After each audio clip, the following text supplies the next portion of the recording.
Саламатсыңар, урматтуу окуучулар? Саламатсыздык. Тарых сабагында катышууду карап коеюна.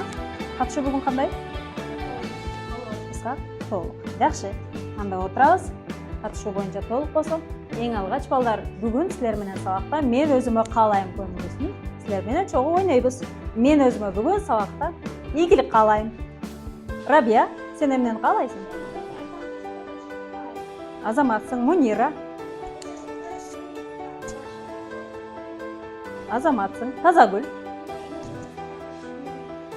Азаматсыңар, баарыңар бүгүн сабакта эң жакшы биз өзүбүзгө каалай турган нерселерибиз көп экен. Кегиле анда бүгүн сабагыбыздагы алтын эрежелерден баштайбыз. Алтын эрежелерибиздин эң алгачкысы бул эмне балдар? Сумай, а? Эми бул балдар. Эмне? Ким жооп берип коет? Кана? Кум саатыбыз. Эмнени билдирет? Малика? Убакыттык чекти билдирет. Кийинки биздин алтын эрежебиз, мен бул жерде сүрөттү көрсөтүп коем силерге, кана? Жооп берип койгулачы. Кайсы алтын эреже экен? Асан? Бири-бирибизди угабыз. Азаматсың, Асан. Кийинки сүрөтүбүзгө көңүл бурабыз. Сүрөтүбүз. Аида. Бири-бирибизди колдойбуз. Мына балдар, бүгүн сабактагы алтын эрежелерибизди баарыбыз сактайбыз. Келгиле эми үй тапшырмага кайтабыз. Байыркы Грециянын маданияты жана дини болгон, ушул биз бүгүн топтордо иштегенде 5 доорго бөлүнгөн. Ушул 5 доор боюнча айтып койсок. Биринчи Гомер доору. Айжан. Гомер доорунда Кунос жана Нике шаарларында двозеллер курулган. Аларда 300дөй бөлмөдөн туруп, аны лабиринт деп атап коюшкан. Азаматсың, Айжан. Гомер доору боюнча ким айтып коет бизге? Аида. Гомер дооруна тиешелүү Троя шаарына жасалган жортуулдар жөнүндө уламыштар, жомоктор жаралган. Азаматсың, эң туура. Үчүнчү архаикалык доорубуз, байыркы доордо кандай окуялар болду? Тазагүл. Байыркы Грециянын маданияты жаралган. Шаар мамлекеттеринин поезддер жана теңгелер чегилген. Азаматсың, Тазагүл. Олимпиадалык оюндар жаралып тура. Андан кийин биз классикалык доорго кайтып келебиз. Маржана жооп берип коет экен. Классикалык доордо илим жана живопись скульптура өнүккөн. Папирстон шаарында кызыктуу китептер, аңгемелер, поэмалар, ырларды түзүшкөн. Афина архитектуралык ансамбль курулган. Азаматсың, Маржана. Классикалык доор жыйынтыктап алдык. Эллинизм доору, эң акыркы 5-чи доор бизге Раяна жооп берип коет экен. Эллинизм доорунда Александр Македонский чоң империясы болгон жана гүлдөп өнүгүшүнө алып келген. Туура балдар, азаматсыңар. 5 доорду аябай сонун айтып бердиңер. Биринчи группа ишиңер эң мыкты. Эми экинчи топко тапшырма биз жазуу тапшырма иштейбиз. Биздин Грециядагы байыркы кудайлар жөнүндө кыскача бул жака жазат экенбиз, кегиле. Ортодо топко чогулуп жазып жүгүрөбүз. Зевс, Посейдон, Гера боюнча.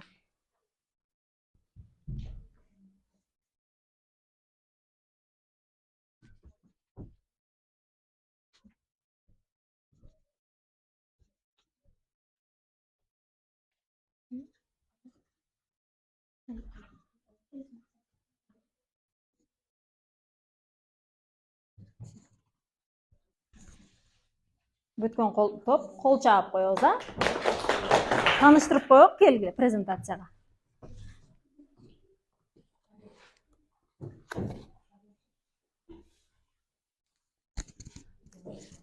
Мына кудайларды ким айтып коет бизге? Зевс асман кудайы, Посейдон бул деңиз кудайы, Гера никелик турмуштун кудайы, Аид жер асман кудайы, Афродита сүйүүнүн жана сулуулуктун кудайы. Азаматсың, Рабия. Бул жазган кудайлар туура экен бардыгы, отурабыз жайыбызга. Экинчи топко бир кол чаап койгула. Үчүнчү топ, эми силерге дагы бир чакан тапшырмабыз бар. Бүгүн биз силер менен сүрөттөр боюнча иштейбиз. Эң алгач биринчи сүрөтүбүз боюнча ким айтып коет экен? Кана? Азиза жооп берип койсун. Илияда бул Троя соғышында Троя. жарияланған. Туура. Демек Гомер Илиада жана Одиссея поэмаларынын автору экен, ошол эле учурда гректердин белгилүү акыны болот экен.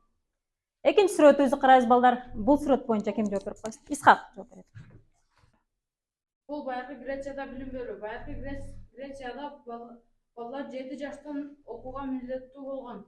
Ал убакта мектептер жок болгондуктан ата-энелер мугалимдерге төлөшкөн.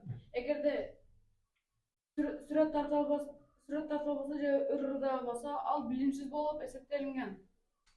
Азаматсың, Исхак туура. Балдар 14 жашынан баштап гимнастиканы үйрөнүшкөн экен. Эми дагы эки сүрөтүбүз калды. Мунир жооп берип койот экен биринчиси. Бул байыркы грек театры. Бул жакта адамдар аялдын жана эркектердин маскасын кийип алып, адамдарга жагымдуу маанайын тартуулаган. Кийинки сүрөт биздин дагы бир сүрөтүбүз бар. Кана Зура жооп берип койсун. Бул айкел бул дүйнөнүн жети кереметине кирген. Аны жасаш үчүн Фидий 200 алтын жана 1 тонна пилдин сөөгүнү жумшалган. Туура. Бул Зевстин айкели. Ал Фидий жасаган, скульптор өзгөчө ыкма менен жасаган экен. Мына эми балдар топтор боюнча баарыбыз тапшырмаларды иштеп алдык. Эң туура жооп бердиңер, азаматсыңар. Мен биринчи топко бир аз кошумчаларым бар. Анткени Гомер Илиада, Одиссея поэмаларын жазган, ошол эле учурда анын бир өзгөчөлүгү анын көзү сокур болгон балдар. Ошондой болсо дагы бул өзгөчөлүгү менен ал көп чыгармаларды жаратып, дүйнөдө мындай тарыхта өзүнүн изин калтырып кетти. Эми келгиле. Андан кийин биз бүгүнкү жаңы темабызды баштап, ошол эле учурда жаңы тема менен биргеликте топторубуздун атыны катылган сыр сөздөн көрүп алайык. Балдар, бүгүн биз жаңы темага киришерден мурда сыр катылган сөздөр таап алабыз жана китепти ачып 174-бетте байыркы дүйнөдөгү олимпиадалык оюндарды ачабыз.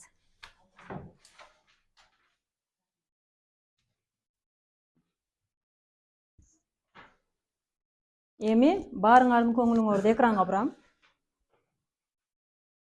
Биз азыр эмне көрүп атабыз? QR код, штрих коддор. Туура. Ушул жерде 3 бизде окшош сүрөт бар экен. Ошол окшош сүрөттөрдөгү эмелерди биз таап көрүп алайык.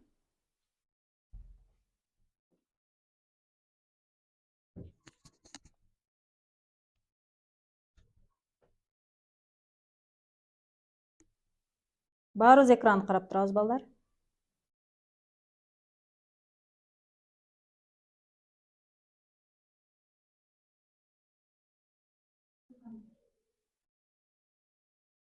Кандай сүрөт чыкты? Кандай сүрөт чыкты? Олимпиада оюндары. Мына силердин тобуңар кандай топ болот экен? Олимпиада оюндар тобу болот экен. Бул топ силердин аталышыңар болду. Эми кийинки топту көрөбүз.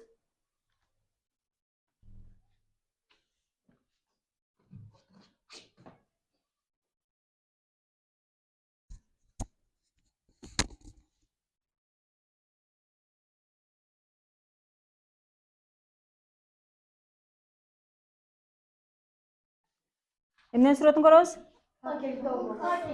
Факел. Бул эмне экен? От экен, Силердин тобуңар аталышы болот экен. Үчүнчү топ.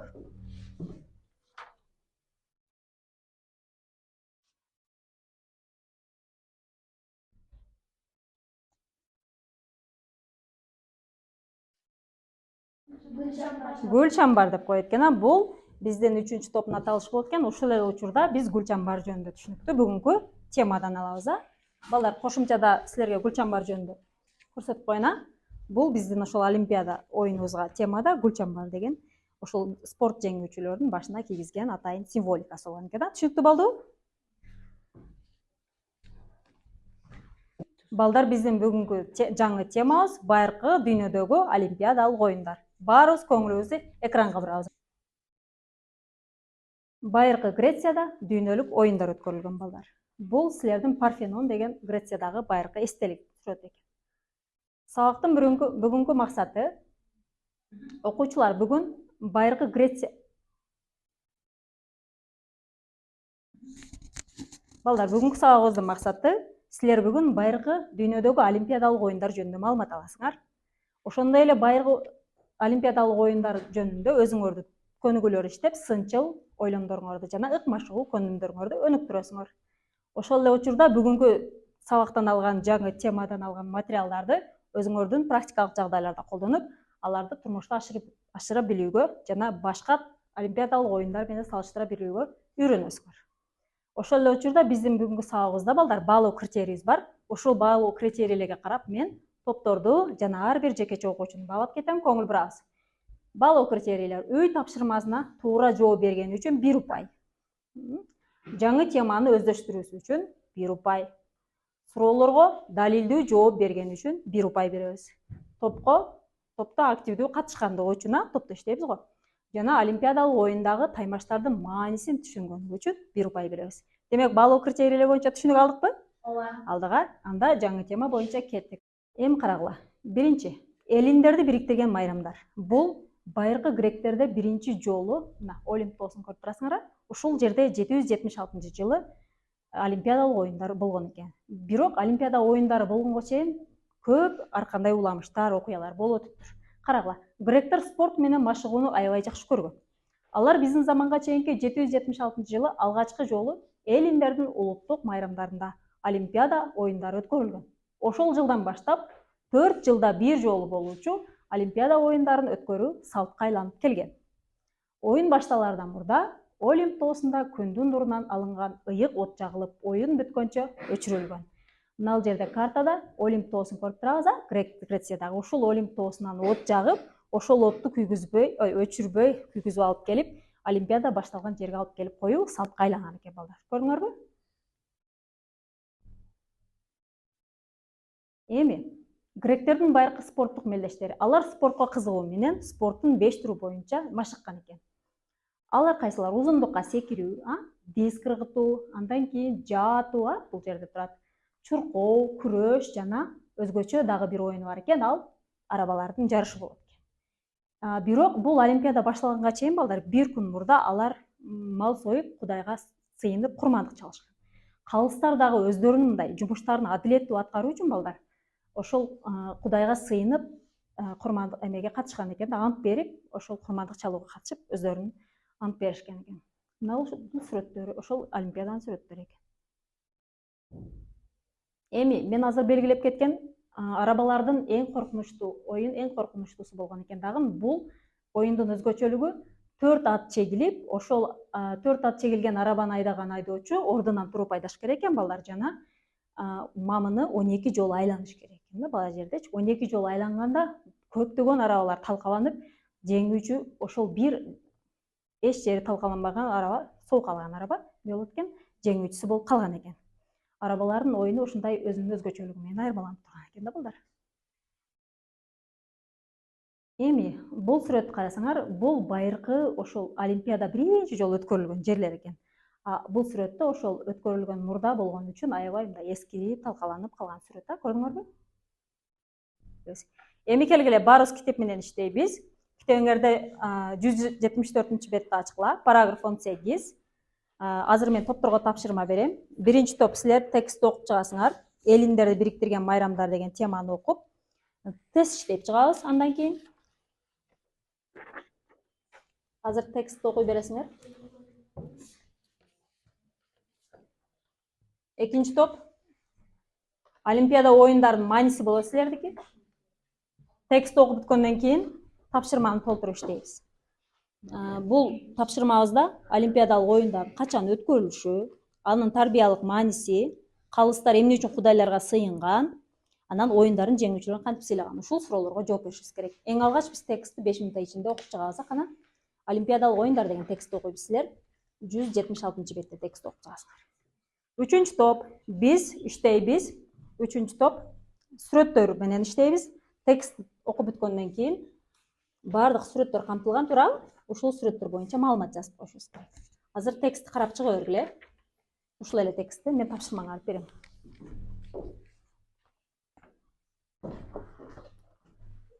Окуп бүткөндөн кийин мына сүрөттөр бар, ушул сүрөттөр боюнча бул жакка чакан маалымат жазат экенбиз.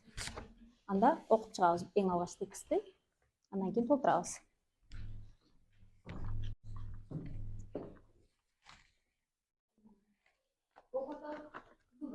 Үн чыгарып окуйбуз текстти балдар.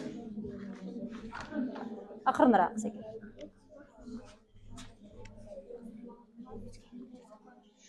Ортого жаза бергиле майлы биттер, алмашып жыйылып билесиңер. Олимпиадалык оюндардын түрлөрүн жазасың. Арабаны, шакел. Май, силер айтып турасыңар, аз окуп чыктым. Май.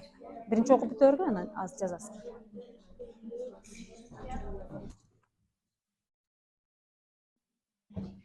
Текст окуп бүткөн топтор тапшырмабызды иштей берсек болот. Эң алгач биринчи топ тест иштеп көрөбүз. Тестти жооптор баракчасына белгилейбиз, буга чейин иштегенбиз. Варианттарды белгилейбиз. Эки окуучу бирден жооптор баракчасын толтурабыз. Жеттиби? Жетти.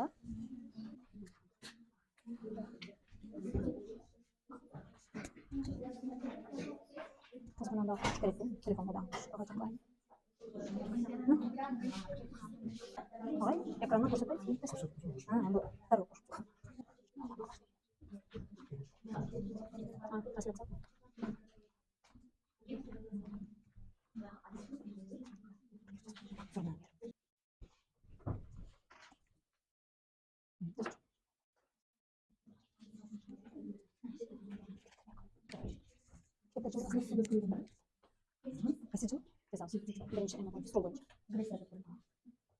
Мезгилинде көрсөтөбүз.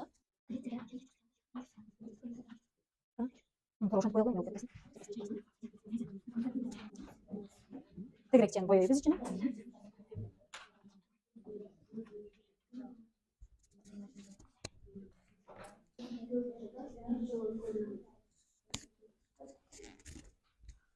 Азаматсың Айда.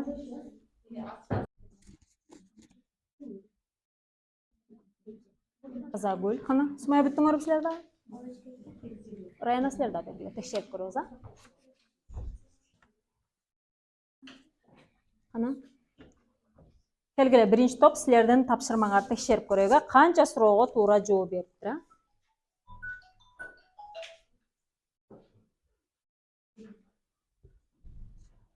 Асанова Тазагүл менен Каримдин суроосун көрөт экенбиз. Канча суроого туура жооп бериптир? 5 суроого. 5 деп чыгып атпайбы? 100 эмес, 100% деген ал.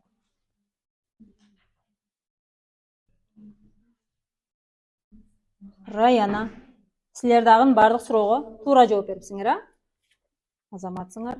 Сумая менен Асияны көрөбүз. 5 балл. Бардык суроолорго туура жооп бериптир. Айжан, Аида менен. Силердики дагы баары туура экен, демек биз азыр темага жакшы түшүнүп окшойбуз. Эми калган топторду көрөбүз. Бүткөндөр болсо презентацияны баштайбыз.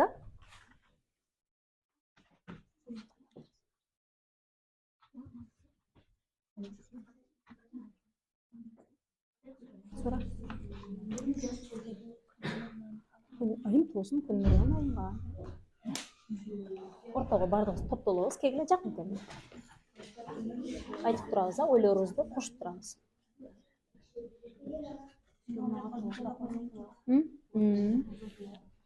Түрлөрүн жазыш керек. Биз кыргытуу, найзаатуу деген кошуп жазылат.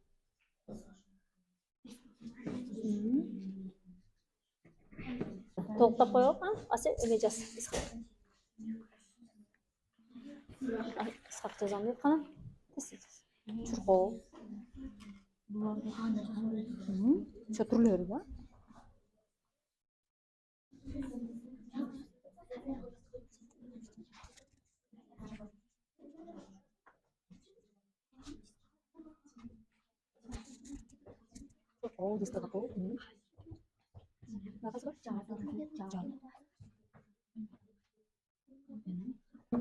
Андай эмесе үчүнчү топ бүтүптүр, бүткөн топтор кол чаап коебуз. Эмгектериңерди аз илип туруп, презентация баштайбыз.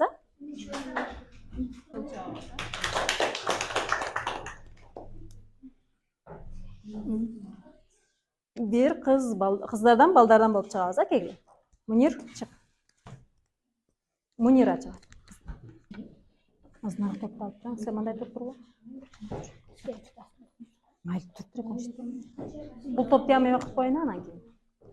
Экинчи топ кана силер бүттүңөрбү? Ооба. Бүттүк а, келгиле. Силердин тобуңардын да эмгегиңерди презентация кылабыз азыр а.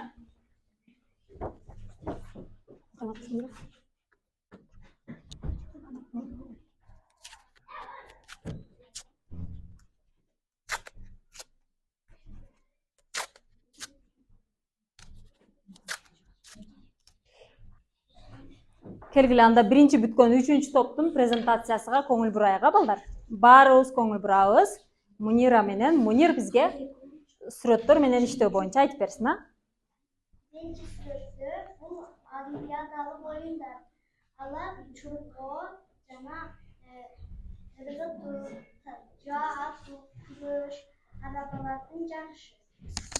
İkinci hipodromda bala duran oyun, arabaların cana, kırıkların oyunu. Munira айтсын.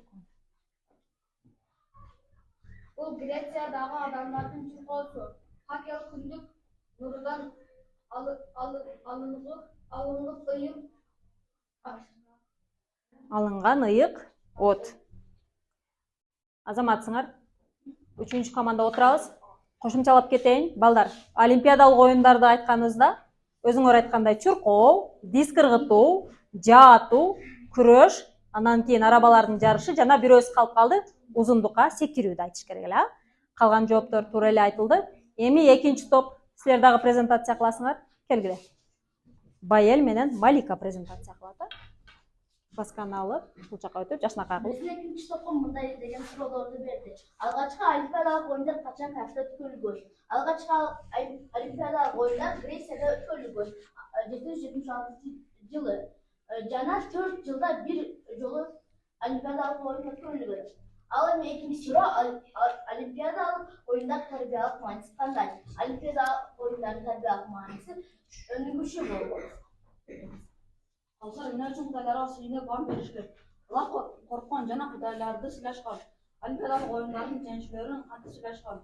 Олимпиадалык оюндар жеңүүчүлөрдүн башына күнчамбар кийгизген. Кана Байел, бардык суроолорго туура жооп бериппиз. Кол чаап коебуз экинчи топко дагы. Отурабыз. Мына балдар, биз азыр текст менен чакан топтордо иштеп алдык, топтор биринчи топко баа берип коюна, балоо критерий боюнча биринчи топ ар бир жупта иштеди. Булар тесттер бардыгы 5 балдан туура жооп алыптыр. Силерге демек ар бир жупка 5 упайдан 5 упай, демек силерде канча упайыңар бар экен? 20 упайыңар бар экен, 4 жупта. Эң туура иштедиңер. Экинчи топ презентация жасады. Малика менен Байел аябай эң жакшы презентация жасаган жана жооптор туура. Грецияда өткөрүлгөн оюндар биздин заманга чейинки 776-жылы өткөрүлгөн жазыптыр жана 4 жылда бир жолу. Жооптордун бардыгы туура. Азаматсыңар. Бул топко дагы 5 упай беремин. Бардыгына туура айтпы. Ал эми 3-чү топ сүрөттөр менен иштедик. Бир аз кошумчасы калган экен, мен кошумчалап койдум. Силерге 4 упай болуп калды.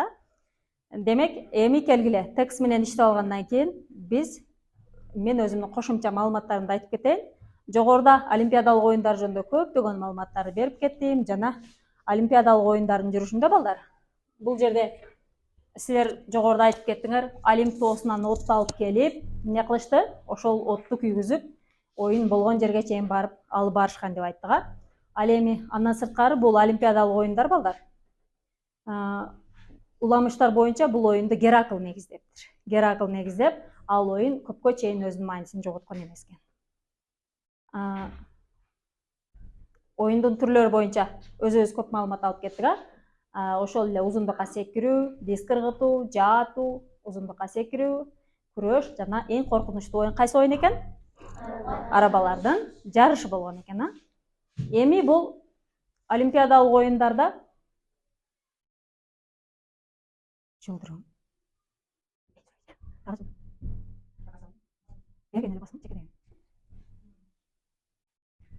олимпиадалар өткөрүлгөн жер бул көптөгөн мезгилдер өткөндүктөн балдар аябай талкаланган жана эски сүрөтү болуп эсептелет. Эми олимпиаданын аягына келебиз. Жеңүүчүлөрдү сыйлоо. Олимпиада ойыны бүткөндө ал күндө гректер аябай майрам катары эсептешкен дагы. Ойындын жеңүүчүлөрү жолдо келе жатканда баардыгы үйлөрүнөн чыгып, алдар гүлдөрдү алып алып, ошол жеңүүчүлөрдүн жолунан утурлап тосуп чыккандагы аларга атайын ошол өздөрүнүн белек катары берген оливка дарагынын бутагынан жасалган эмне экен гүл чамбарды ошолордун башына кийгизип коюшкан экен. Ушул жерде мен кошумчалап эле айтып коеюн, бүгүнкү күндө балдар жаңы доордо бизде көптөгөн олимпиадалар өткөзүлүп, олимпиаданын жыйынтыгында жеңүүчүлөргө эмнелер берет экен? Кубокторду берет экен. Андан кийин кубоктордон сырткары аларга өздөрүгө ошол жеңүүчүсүгө карап спорттун түрлөрүндө медалдарды берген экен. Эми дагы бир өзгөчөлүк, бул оюндардын жеңүүчүлөрүнө арнап атайын статуяларды орноткон экен, алардын эстелигине. Балдар, биздин заманга чейинки 394-жылы аябай катуу жер титирөө болуп, бул жерде Олимп тоосу кыйроого учурайт экен. Ошол күндөн баштап Олимпиада оюндары такыр токтоп калат. Бирок кийинчерээк улам мезгил өткөн сайын 1896-жылы бул оюндар кайрадан жандана баштайт. Балдар, бүгүнкү мен силерге Москва олимпиадасы боюнча тааныштырып кетейин. 1980-жыл болгон экен Москва олимпиадасы. Мына сүрөтүн көрүп турасыңар. Символ катары эмнени пайдаланган? Булар өздөрү атайын чоң аюуду жасап, ошону учурушкан экен. Жана Бразилия олимпиадасы. Бул 2016-жылы Бразилияда өткөрүлгөн. Бул 5 шакек дүйнөдөгү 5 континентти түшүндүргөн экен, балдар. Жана 2018-жылы Түштүк Кореяда өткөн кышкы олимпиада оюндары спорттун 28 түрү боюнча болгон экен. Түрлөрү. Жана 2020-жылы Японияда өткөн бул олимпиада Токио 2020 деп аталган олимпиада экен. Балдар, сабагыбыздын жыйынтыгында силер менен бир интерактивдүү оюн ойноп көрөбүз. Келгиле, баарыбыз экранга көңүл бурабыз. Байыркы олимпиадалык оюндардын өтө коркунучтуусу кайсы болгон? Бизге бүгүн Таза Гүл жооп берсин.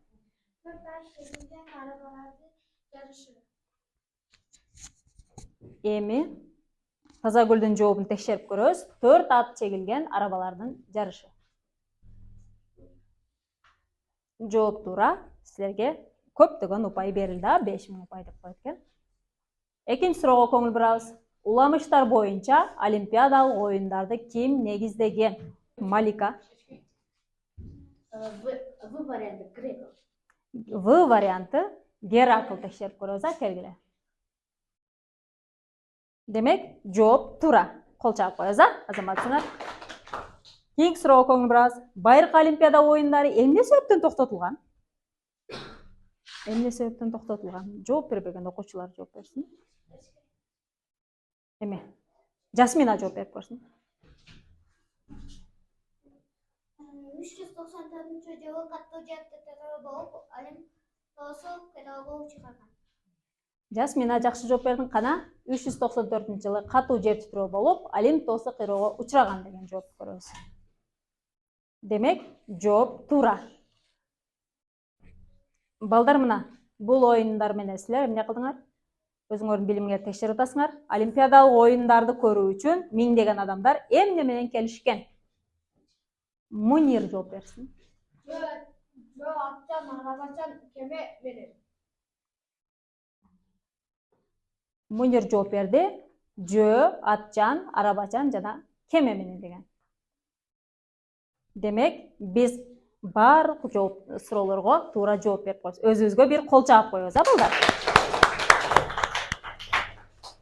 Азаматсыңар.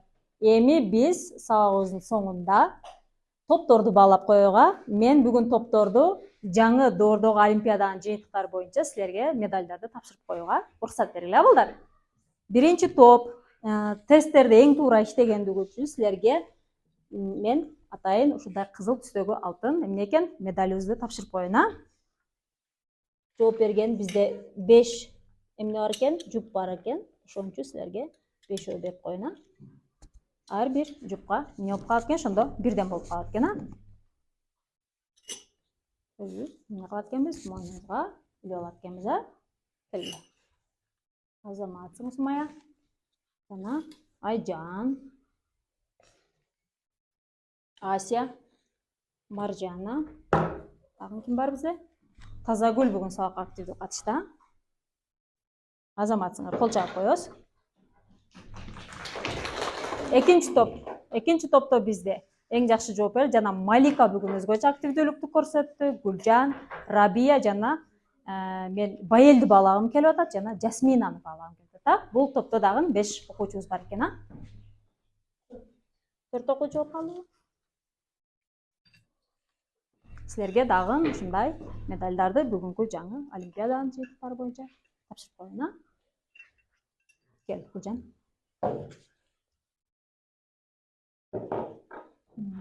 Рабия.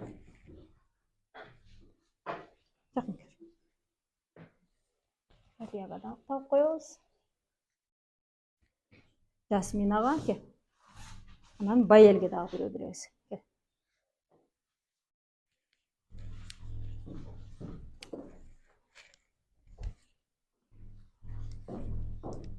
Байел жакын кел. Азаматсыңар, ар дайым сабакка ушундай активдүү катышкыла. 3-чү топ. Бүгүн бизде 3-чү топто Зура эң мыкты жооп берди, Мунира, Азиза, Мунир, анан Исхак жооп берди. Азаматсыңар. Балдардан баштайбыз, кел Исхак. Азаматсың. Зура.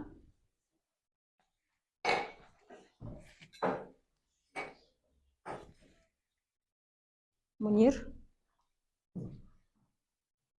Жана Мунира. Кел. Барыбыз кол чаап коебуз, белектериңер кут болсун. Эми сабакта бир кубок калды. Албетте 3 топто бир топ жеңүүчү болуш керек. Силер кайсы топ жеңүүчү болду деп ойлойсуңар? 3-чү топ, 1-чи топ, 2-чи топ. Добуш берип көрөйүк. 1-чи топко дегендер кол көтөрөбүз. Мисалы үчүн мен 1-чи топко добуш берем. Себеби булар эмнени туура иштеди баарыны? Тести туура иштеди. Азаматсыңар, келгиле. Ажан, топ башчы. Куттуктап коем, Отурабыз. Балдар, бүгүн сабакта биз байыркы дүйнөдөгү олимпиадалык оюндар, жаңы доордогу олимпиадалык оюндардын өнүгүшү боюнча көптөгөн маалыматтарга ээ болдуңар. Ал эми бизде Кыргыз Республикасынын президенти Садыр Жапаровдун атайын инсандын адеп ахлактык жана руханий өнүгүүсү, дене тарбиясы жөнүндө концепцияга ылайык биздин өлкөбүздө көптөгөн көчмөндөр оюндары өткөрүлгөн жана Кыргыз элинде улуттук оюндар бар. Силер кандай улуттук оюндар билесиңер? Сумая. Күрөш. Туура, Азаматсың. Тазагүл. Мунира. Зура. Аргымак. Малика. Аркан тартыш. Туура. Аида. Тоғыз коргол. Асия. Ат чабыш. Айжан.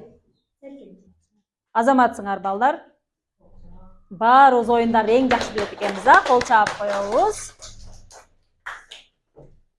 Бүгүнкү сабак боюнча биз жол эрежелерибизди сактап, түстөр менен баалап коек. Эң жакшы түшүнгөн окуучулар кызыл түстү, сабакка орто түшүнгөндөр сары, жана такыр түшүнбөй калгандар жашыл белгилерди көтөрөт экенбиз. Кана баарыбыз белгилерди көтөрүп коек. Азаматсыңар, балдар. Азаматсыңар, баарыңар бүгүнкү сабакка эң жакшы түшүнүпсүңөр. Үйгө тапшырма, байыркы дүйнөдөгү олимпиадалык оюндар боюнча кошумча энциклопедиялардан маалыматтап, дептерибизге практикалык иш жасап келебиз. Сабакка катышканыңар үчүн чоң рахмат, балдар.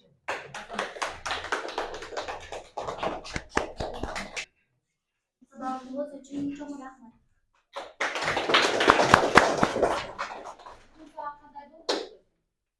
Балдар, бүгүнкү сабак кандай болду? Силерге жактыбы?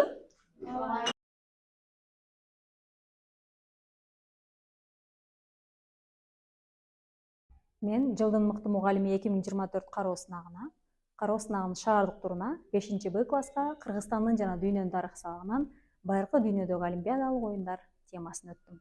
Сабактын эң алгач эле уюштуруу учурунда USAID-тин окуу керемет долбоорунун мен өзүмө каалайм көнүгүүсүн колдондум. Бул көнүгүүнүн максаты балдарга позитивдүү тарбия бердим.